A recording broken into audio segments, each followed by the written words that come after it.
ঢাকার মধুমিতা সিনেমা হলের ৬২ থেকে ৬৫ বছরের ইতিহাসে এমন কিছু ঘটেনি যেটা গতকাল ঘটে গেছে মধুমিতা সিনেমা হলে। তোমরা ভাবো, বরবাদ সিনেমাটার অবদান ভাবো বাংলাদেশ চলচ্চিত্র জগতে, জাস্ট অবদানটা ভাবো। এটা চিন্তা ভাবনা করা যায় না। একটা সিঙ্গেল স্ক্রিন একদিনে ৯.৫ লক্ষ টাকা, মানে ৯,৫০,০০০ টাকার গ্রস কালেকশন করেছে শুধুমাত্র মধুমিতা সিনেমা হল থেকে।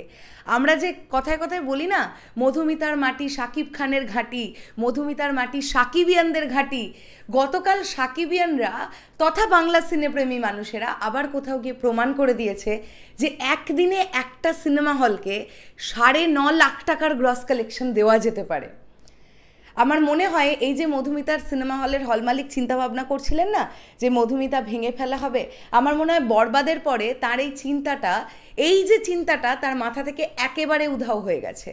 আমার মনে হয় তিনি এবার এক্সপেক্ট করবেন যে বরবাদের মতন আরও একটা সিনেমা তার সিনেমা হলে কবে আসবে এবং এরকম হিস্টোরিক বিজনেস করবে। হ্যালো আমার সাকিবিয়ান ভাইরা বোনেরা, চলে এলাম আরও একটা নতুন ভিডিও নিয়ে। আশা করছি তোমরা সকলে খুব ভালো আছো। আমরা বলছিলাম না যে মধুমিতা ১ কোটি টাকা তুলে ফেলবে বরবাদ দিয়ে। আরে ১ কোটি তো অনেক কম বলে ফেলা হয়ে গেল।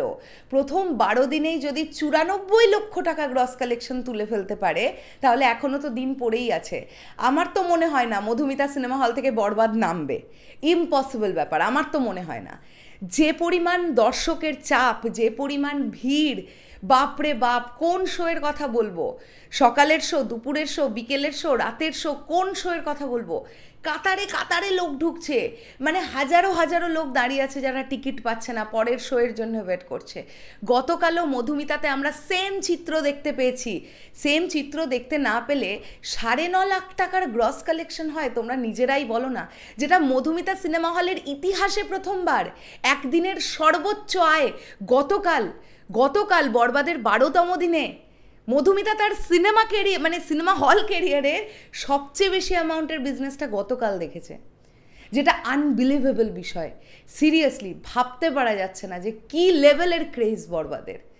ও মাই গড, এইরকম ক্রেজ চলতে থাকুক। এটা শুধু মধুমিতা বলে নয়, তোমরা বিশ্বাস করো, ময়মনসিংহ ছায়াবাণী বলি, সাভার সেনা অডিটোরিয়াম বলি, প্রত্যেকটা জায়গায় সিঙ্গেল স্ক্রিনে গতকালই একই অবস্থা দেখতে পাওয়া গেছে, একই অবস্থা।